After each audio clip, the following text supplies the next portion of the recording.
Episode 91, our guests are Jay and Rebecca Feely, and we get to hear their story about how they met. We also get to hear about Jay's career as an NFL kicker, and then ultimately what led to him being a CBS broadcaster. And what he's currently doing is running for U.S. House of Representatives as the Republican candidate for our 5th district here in Arizona. This is a fantastic episode. I can't wait for you to listen.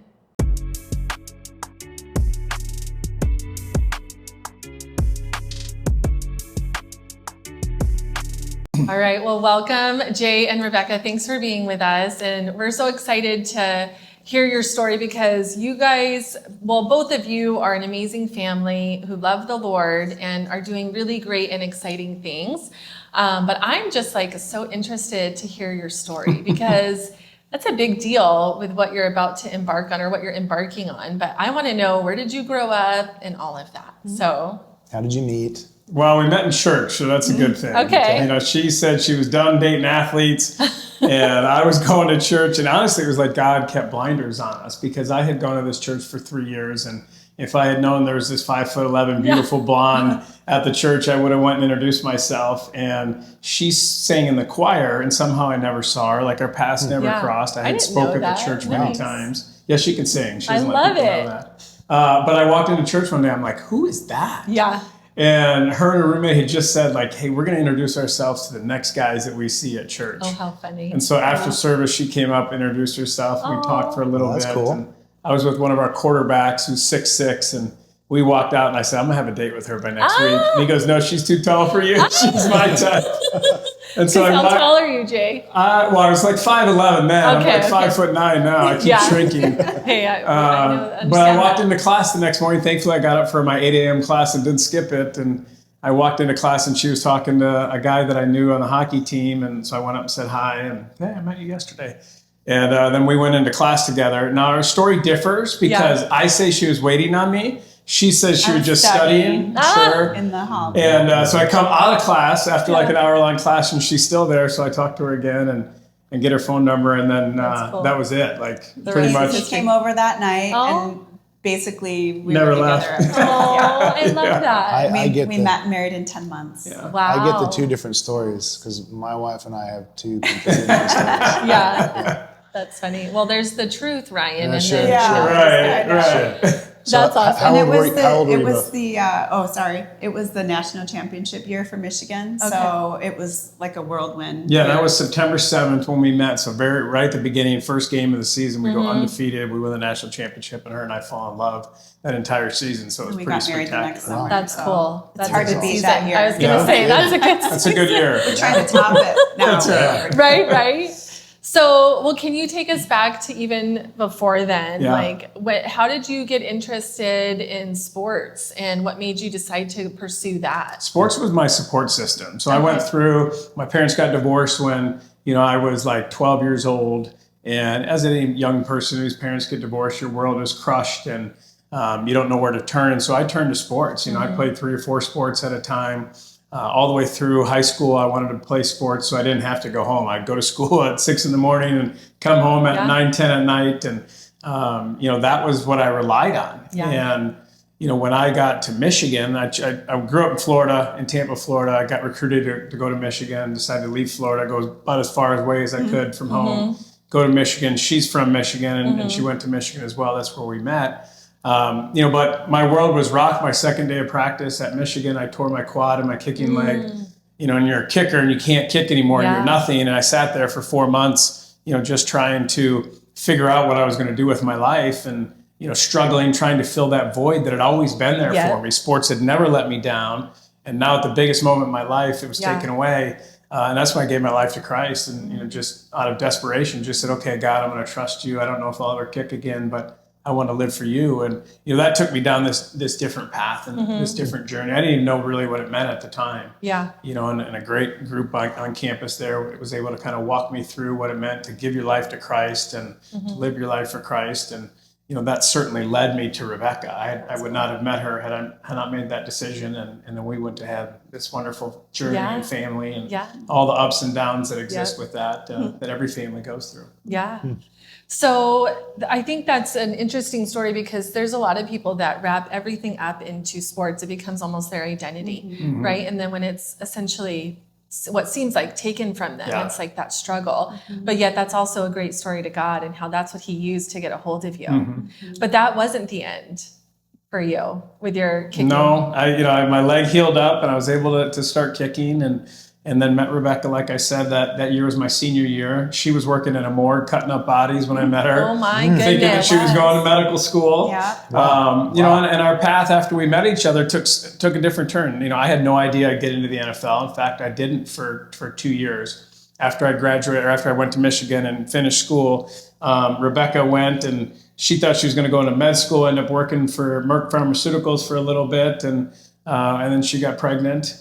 This is 2 years after we got married, and I was working as a financial advisor and still kicking. She would come shag balls for me at the field after work. Just practice. Just practicing on my own time, trying to get an opportunity, get those tryouts, and I did that for 2 years, and literally got to the point where I was almost ready to give it up. Like, okay, it's been 2 years. At some point, you got to be real with yourself that dream's not going to happen. And she definitely encouraged me, hey, go give it one more shot. There was this tryout you could do where you could pay $500 to go kick in front of a bunch of coaches. That's cool. That I had done the year before and nothing had happened. So I paid the money, went out there and kicked. It was like God said, okay, now I'm going to open that door and open it so wide that you're going to have to know that I was the one who did it. Wow. I had a couple of contract offers from different teams. Got $0 to sign with the Atlanta Falcons. Yeah. But I felt like it was a good opportunity against another young guy and went in and ended up winning the job and then kicked for 14 years. And we moved 12 times and it started this crazy journey. The 6 teams that led here to Arizona. Did you love it? I did. I loved every minute of it. It was hard. There was ups and downs. A lot of pressure. Stressful. She lived it, and I saw it now through her eyes when my son played in college, and I was a mess in the stands. I was just texting Because you have no control. Yeah. As a player, it's on you. And you're mad at like the coaches and not doing the right things. You're struggling for your son when he misses, and you've been there and you know how important each kick is. And Was he a kicker? yeah, he was a kicker as well. I kicked at Arizona State and then at Colorado, and so it was eye-opening for me because when I played, like I could internalize that, I could handle it, I could deal with it.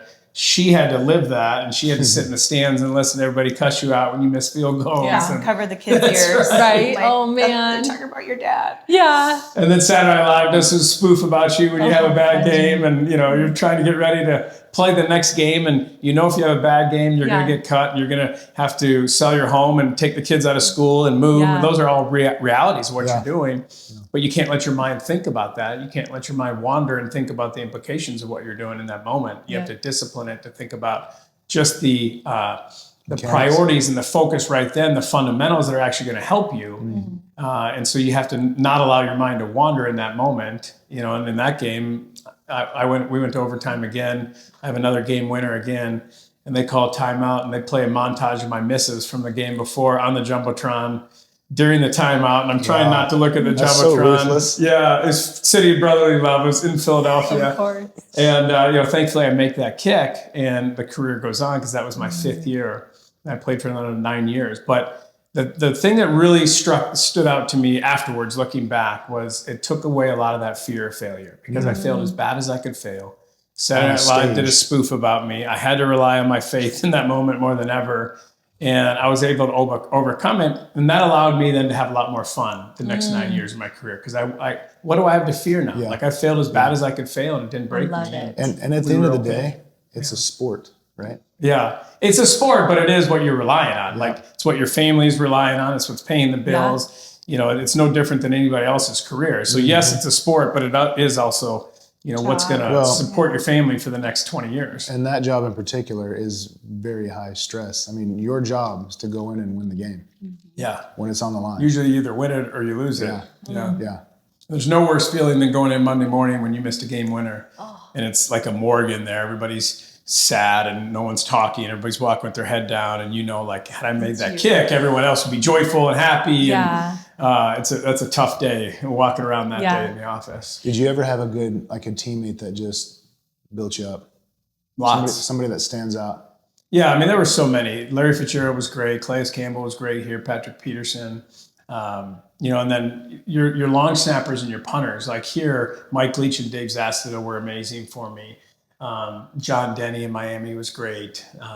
Derek Rackley and Chris Moore in Atlanta at the beginning of my. So all these guys that kind of were just there for you. Well, I mean, one, I think it's determined by like how you work in the off season. I tell young kickers that all the time. Like if you do everything they do in workouts and running and the off season work, then they're going to have your back when you fail. You put in the work. Yeah, because they're no different than you would if they dropped a touchdown pass or they threw an interception or they got beat on a deep route at corner. You have your teammates' back. But if you don't do that and you separate yourself and you're different from the rest of the team, then when you miss, they're not going to have your back. And so that's kind of how I always approached it. What a cool skill or muscle to embrace failure and be okay with it because of what it's taught you, and then almost make you fearless going forward. I think that so many people make decisions based on fear and not what they're looking towards, but trying to avoid it. And if only they would not let that stand in the way, right? What could be done? That's really cool. One of my favorite quotes is fear will kill more dreams than failure ever would. Yeah. The only failure in failing is failing to get back up. Yes. Yeah. That's kind of how we both approached it. So tell us about your family.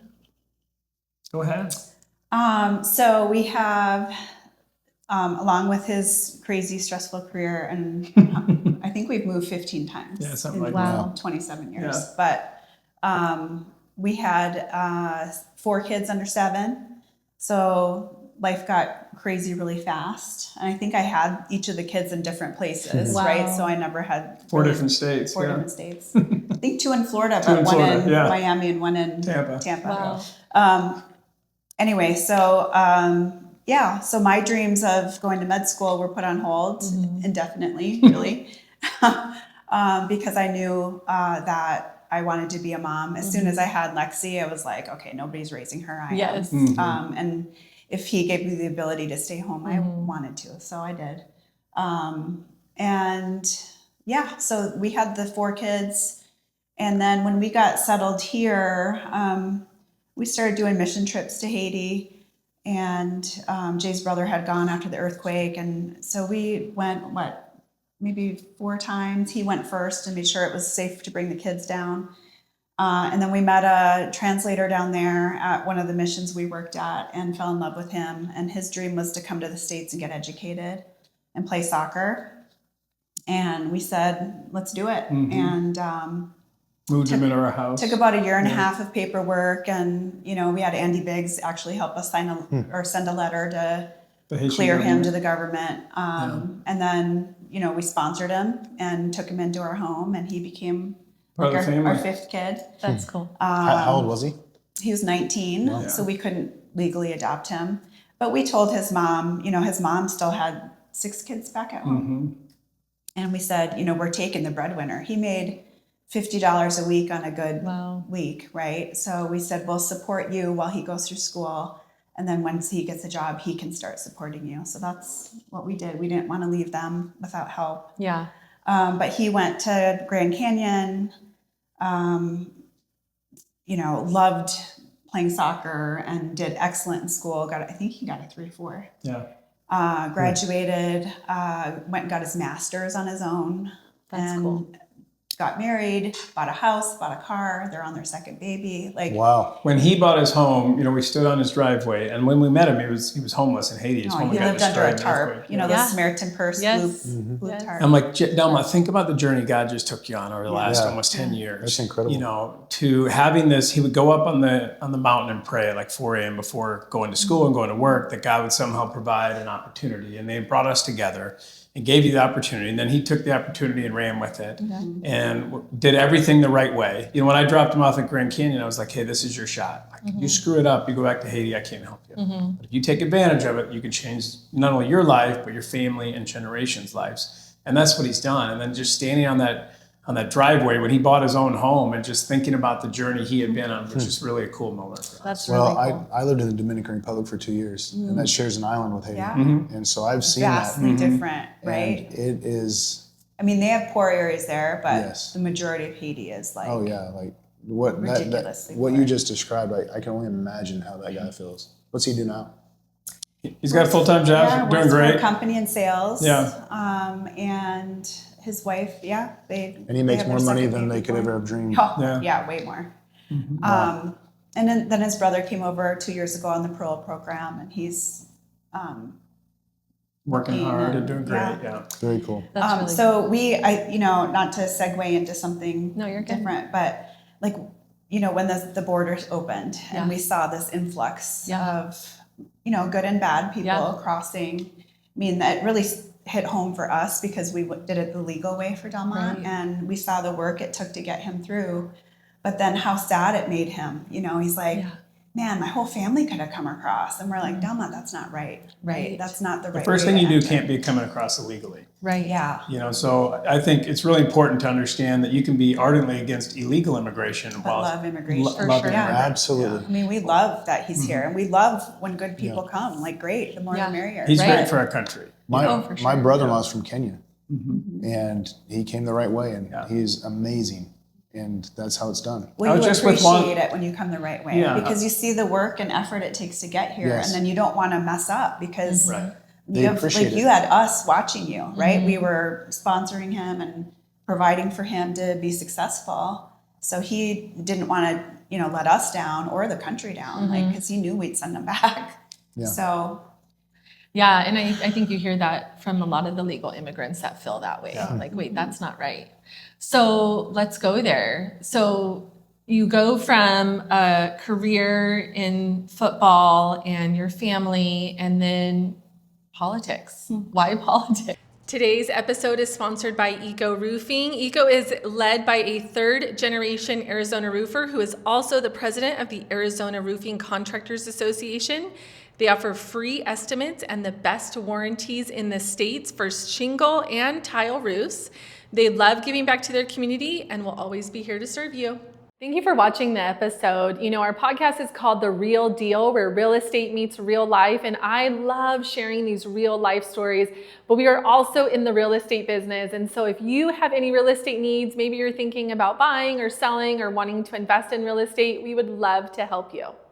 Well, there's 10 years in between. So I finished playing in 2014, and then I worked as a broadcaster for CBS the next 10 years, announcing games and loving that, and thought it was, my calling. And Rebecca kind of challenged me for a long time, like, is this God's will for your life? And I would get mad at her, being Yes, trained. you would. I'd be like, I love doing this. It's a great challenge. I'm only a second kicker in the history of the game to be in a booth, calling games in an NFL games. I love the challenge. Normally it's a quarterback or, one of the star players. And so to work my way up and to do that, I loved it. And she would always say, like, yeah, but is this God's will for you? Like, is this how he wants to use you? And not until about a year ago, like when President Trump was shot in Butler, Pennsylvania, that's when I really started to think about, okay, maybe this isn't what God wants me to do. Maybe there's something that he wants me to do that has greater meaning, greater purpose, and greater impact.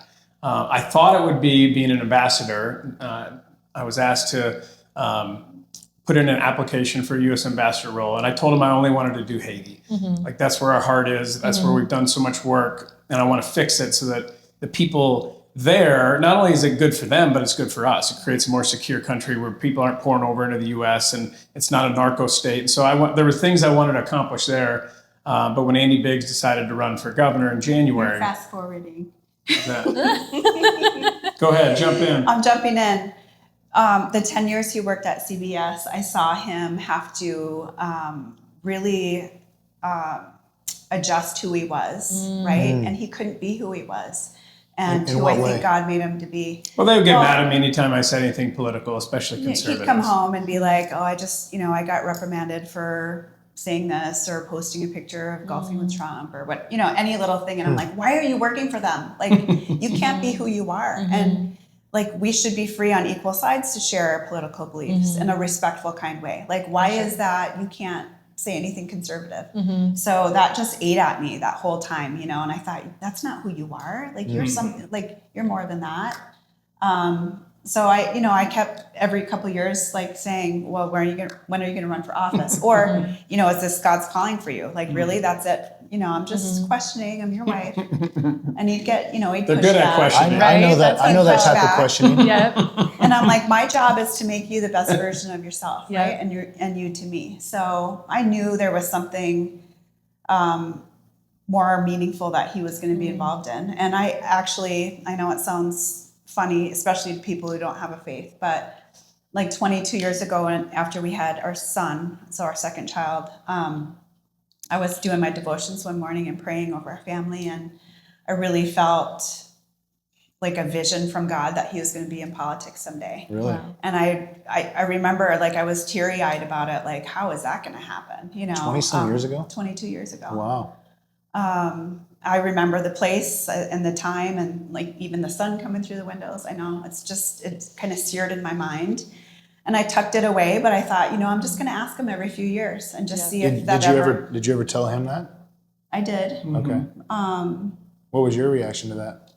I love the political process, and I viewed it as, an avenue where if good people don't get into politics and people who are willing to serve and have the right intentions and truly want to be that civil servant, then the only people who are going to get into politics are self-serving people who are going to take advantage of the system. And so I always knew like there was a desire to get into it.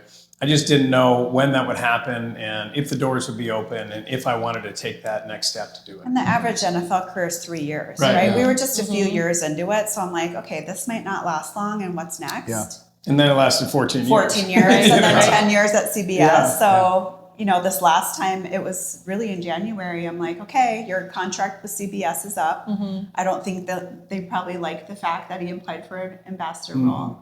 And he said, here's the parameters. Like, if Andy Biggs ever steps down from his job and we're empty nesters, then I'd consider it. And I'm like, Andy's never going to step down. He's in a safe seat for 10 years. Yeah. Like, he doesn't even have to fight for this job. Yeah.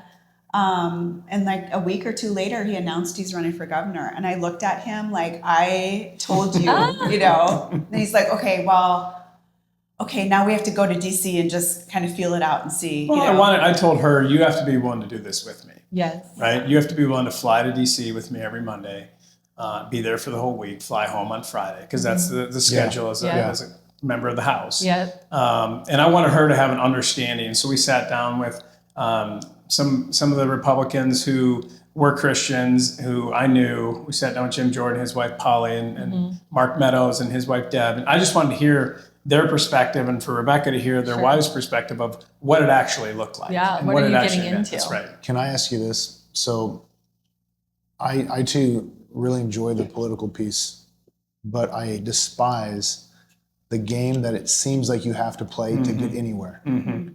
And the deals and the sliminess that we all kind of think about. Is that real, and what does that look like?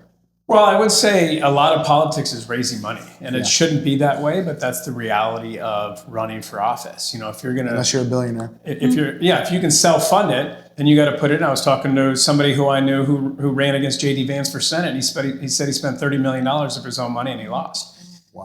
And so the reality is that you have to go out and you have to spend a lot of your time raising money and having that ability to buy commercials and to run for office, or you self-fund it. But I do think, and I'm a little naive because we're still going into it, but I'm going into it with the naivety that I think I can have an impact on the political process and not sell out to the political process. Yeah, can you do it and still... We'll find out, won't we? Yeah. I think you can. And I hope so. surrounding ourselves with the right people. That's right. Like we pray every day, like God, protect it. We put on the armor of God. every Yeah. morning. He prays every morning over us since April when you decided to run. But just give us wisdom, give us guidance, direction, keep us away from the wrong type people. of people, Yeah. right? And give us discernment to know like what's right and wrong. Because I when I hear people pray about our country, I hear, and I do too, pray that the people that are in the position are going to be righteous and make good decisions for everyone, and according to His will, right? So I don't think political office should be a career. If you're there for 30, 40 years, most of the time you're doing it for self-serving reasons. Yeah. You're growing your net worth. You're making relationships that are going to help you personally, not help your district or help your state or your country. Well, it's pretty obvious when you look at some of those reports, people going in. On both sides. Yeah, and then what it is afterwards. So tell us what made you finally say, okay, we're doing this. So I just asked God, either open the doors or close them, and help me On know, our trip, specifically that you're the one. And the doors continue to open. So much so 3 that days we were there. Yeah, I just wrote every a meeting list we of had everything. was insane. Like Just like you felt like God's favor. the doors Yeah. opening here. not only the door opened, but I felt like they were pulling us through it. Right? Right. Like Jim Jordan's like, come on with us, we need you. So you got to go. You got to do it. Like everybody we met they were so excited. Like, look, we need a fighter like you. We need And now more so than ever, because, we were again in D.C. a week and a half ago when Charlie Kirk was murdered, assassinated. And we had just walked out of the White House. We just left Caroline Leavitt's office. And I had actually texted Charlie a few days ago before that to try to get dinner with our wives. And we were just gutted, just heartbroken like most of the country. And we laid in bed that night and Rebecca said, are you sure you want to do this? And one of our daughters called us bawling, not because she's political, because she's not, but she was worried about us and what this meant for us. And I said, I have more resolve now than I ever have. Like, I know that God has put me in this place at this time for this reason. And she's like, I feel the same way. And so we very much felt like, okay, God prepared us for this moment. And now we're going to walk forward knowing that he's with us in this process. And I think we need people now more than ever who are willing to have those hard conversations, are willing to do it respectfully with people that agree with you or disagree with you. Because when you don't have those conversations, it leads to violence. And that's a major issue in our country. Well, right now. and I think that's how God answers prayers most often is you pray for help, but then you have to go. Yeah. And you guys showed up. You went to DC, and then doors start to open, and then it becomes clear. Yeah. And I think we both felt like, if God closed the doors, like we're For sure. we're That's fine right. with that. Yeah. Like we have plan B set up. Yeah. It's not like the end of the Well, world. I will say, and I feel like if I go to DC for the next, if I win this race and I go to DC for, a couple of terms and I don't feel like I'm accomplishing anything, See you then I'll later. leave. Yeah. Right. Then I'll say, I tried Right. and it didn't work. Right. But I think we need people that have the ability to communicate, especially now that, can talk about the message. Because a lot of times for Republicans, for conservatives, I feel like we have the right policies, we have the right message, we don't have the right message. I think Charlie Kirk was one of the right messengers. Yeah, I think he was a great example of speaking truth in love, which we don't get to see that too often. So, Jay, what would you say is kind of your platform? Like, what do you stand for? What are you hoping to accomplish? Well, I stand for God first and foremost, as a guy who was not perfect and who sinned and has been forgiven, who has an amazing wife who stands by me, who wants to just live for him on a daily basis. That's first and foremost. When I look at the issues that I think most people care about, they care about safety for their family. So the border was such a huge issue here in Arizona and around the country. And Democrats, I think, should stand before the American people and apologize because they willingly let tens of millions of illegals come across the border without being vetted and said, we need a bill passed to do anything. And for 4 years did nothing. And then in, matter of a month, President Trump was able to fix that issue. And we don't have any border crossings now. And then second is the economy. People need to be able to have hope for the future. Young people need to be able to look at this country and say, yeah, if I work hard and I make the right decisions, I can buy a home and I can raise a family and I can be a success. And I think too many of them right now don't have that hope. Yeah. The median house price here in Arizona is $450,000, or in this district is $450,000. Yes, we know. I know. And so when you have And 7% interest right? rates and you have $450,000 median home price, like how do I go and buy a home if I want to raise a family? So as somebody in office, your job is to create those equal opportunities and pathways to success. You can't control outcomes because you can't control behaviors, but you can control those pathways. And I think you need to create the right environments for business to flourish so you provide jobs and provide that opportunity for people to go and be a success. And that family is the backbone of a thriving society. Yes. And so Two-parent family, if you can. Yeah. So if you can't accomplish that or you can't reach that or that goal is unattainable of raising a family and having a home, that is so helpless. And that's, I think, kind of where we've been at the last few years. It's been really, really tough for people. So I love that. That's why we took our kids on mission trips. I wanted our kids to for two reasons. One, I wanted them to have a heart for service.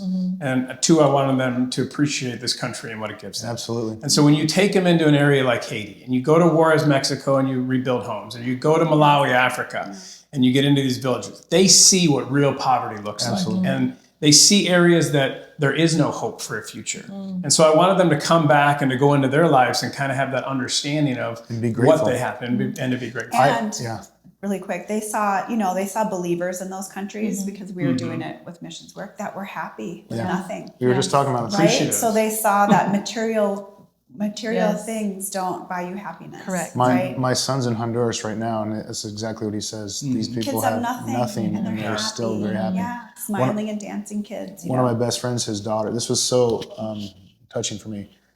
His daughter is a nurse, and she went on a medical mission for a couple weeks somewhere very poor. And he asked her, what is the most important thing you've learned? And he goes, I want you to think about it before you answer. She goes, I already know. It's these people had absolutely nothing, and they were some of the happiest people I've ever met. Yeah. And our kids in America have everything, Yes. and they're miserable. Right? Yeah. Anxious, depressed, all of that. Right. So and I we put them on psych meds, and then we diagnose them with something instead of getting to the root of the problem, which is the lack of purpose. And I've always felt if every American teenager went to a foreign country, a third world country for 1 week, our country is very different. I agree.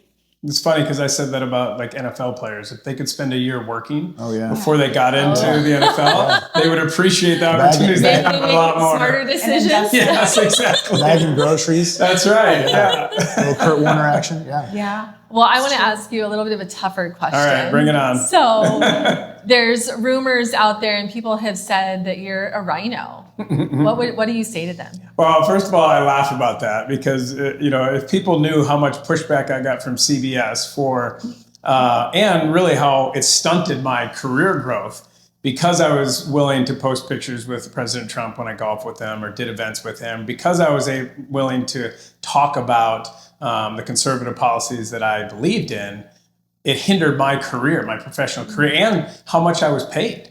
And so I think it's really easy to hire somebody to do a hit piece on somebody. I'm not embarrassed about the things that they wrote in that article. I'm not embarrassed about partnering with the Clinton Foundation in Haiti to put solar lights into a deaf village. I'm going down there. We're working, trying to help these people after abject. You actually met somebody who worked for the Clinton Foundation on the plane. On the plane. She said, we're going down to do solar lighting. And he's like, oh, we're working in a deaf village. I said, can you bring solar lights and put it in? Like, because let's they work can't together. communicate Sure. if they don't have electricity when it gets dark. And so, and there's a lot of things. I think for me, Charlie Kirk and what he did, he was honest in the way that he talked about politics and what he believed, talked about his faith. And that's what I did. And so when I say that, Barack Obama was a great orator, he was. That doesn't mean I don't believe in conservative policies. That doesn't mean that I'm not going to go out and try to help President Trump and his America First policies. I think you can be honest about people and who they are. And that's what Charlie Kirk did so well. He sat down and he had those hard conversations with people that he completely disagreed with. He sat down with Gavin Newsom and went on the podcast and talked to him. And Bill Maher. That's what you should be willing to do. Real conservative leadership is not just capitulating and saying whatever you think people want to hear. I think that's what a lot of people in politics do. Real leadership is having those hard conversations and having a heart to try to have an impact on somebody. If you won't listen to somebody who disagrees with you, you're never going to be able to convince them that the way they believe is wrong. And so that's my pushback against that, is that you can think whatever you want. I'm going to tell you what I think and what I believe, and I've done that throughout my life. One other thing I'll mention on that, because that drove me crazy too, right? Reading that, you just want to go off on somebody, but we have friends that are Democrats, and for somebody to donate to Jay's campaign, knowing like we believe in completely opposite policies and beliefs, right? Our worldview is completely different. But for them to say, you know what, we know you as a person and we believe in your heart to help our country, so cool. We're going to donate to you. Yeah. Wow. And That's not a negative. That's a positive, Yeah. right? Because we need politicians that are able to have open and honest conversations with both And sides. respectful dialogue. I think it's gotten so ugly, right? Where there's so much hate being spewed on both sides and there's not enough working together. And at the end of the day, that's what we need as a country. And I think we've gone through a really big period of time with just total divisiveness, and we need to come back. And I really hope that Charlie Kirk's assassination is the start of that. And I know so many people have said that they're feeling like this revival and this turn to faith, and people just really realizing like what really matters, right? What's really important. So, And that's one of the ickiness pieces of politics is that can you be successful in getting into office without only smearing your Yes. competition?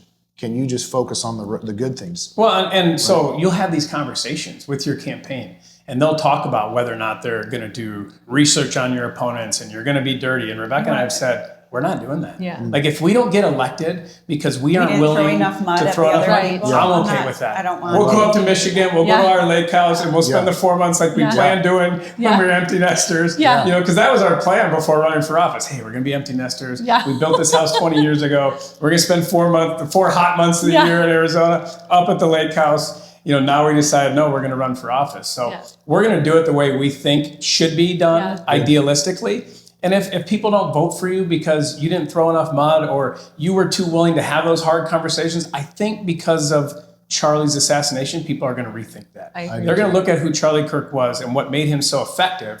And it was that he stood for truth, but he did it with a heart of joy and kindness for other people, listening and having those hard conversations. Yeah, Respect. I love it.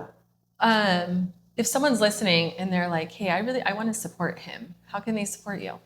So one, you can go onto the website, jfeelyforcongress.com. It has everything about who I am, the platforms we believe in, our family, our story that we've kind of told on here. You can sign the petition if you live in the 5th district. Everybody needs 3,000 signatures or so to get on the ballot, so you can do that. You can come to our events. We post them on there as well. And you can tell your friends. I think that's one of the great things about social media and something like this where people see you and they're like, oh, actually, I like that guy. So go out and tell your friends, hey, you should check him out, come to an event, or go onto the website and look at it, and you can support me. And you can donate as well. I mean, that's always a big part of running for office is getting people to support you financially as well.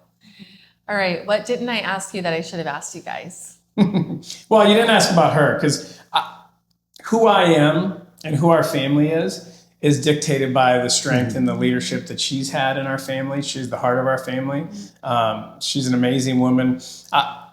One of the reasons I wanted to get into politics was because of the impact and the experience that we've had here locally with a group called House of Refuge. 88 homes for single homeless mothers. I did some events with them, Rebecca and I did when I was playing, where I would just bring some of my players and their significant other, their spouse or their girlfriend, and we'd hang out with the kids. And then they lost their federal funding under Obama. They went away from transitional housing. HUD did. They took the $2 million or so that they got in a grant every year and said, hey, you're not going to get that anymore. And they called Rebecca and Nancy did and said, hey, we're going to have to kick these women out on the street. And so Rebecca couldn't sleep, and she took over and said, we're going to raise that money privately, and went about trying to raise that money, did an amazing job, ended up as the president of the board there at House of Refuge. And for me, House of Refuge represents what government programs should be about. They take somebody through a year-long program, they teach them how to break the chains of what led them to being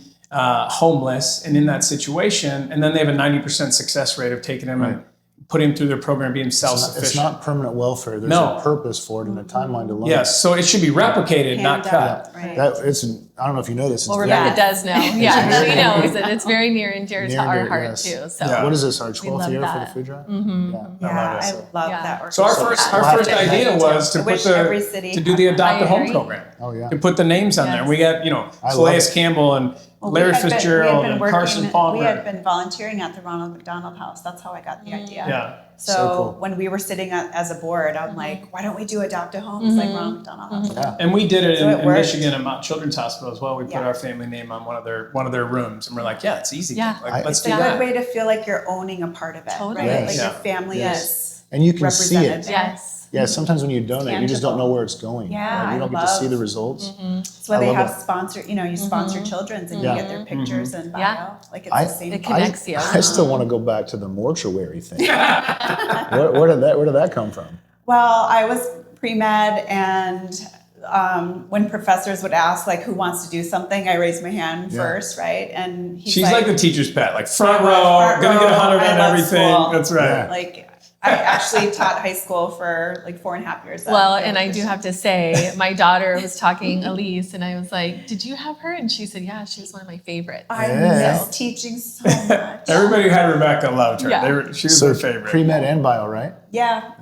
Yep. And anyway, so he's like, "Hey, we have this body coming in, and we need to remove the leg, and we need to dissect it down for the med school gosh. so they can use it as a Yeah. teaching tool." I'm like, "Oh, I'm there." So like a week went by, nothing. All of a sudden, I get a call, and they're like, "Meet us down at the med school morgue at this time," and it was like, She smelled like formaldehyde. Oh, really, yeah. it was a surreal experience because that. Leg. Well, yeah, the leg.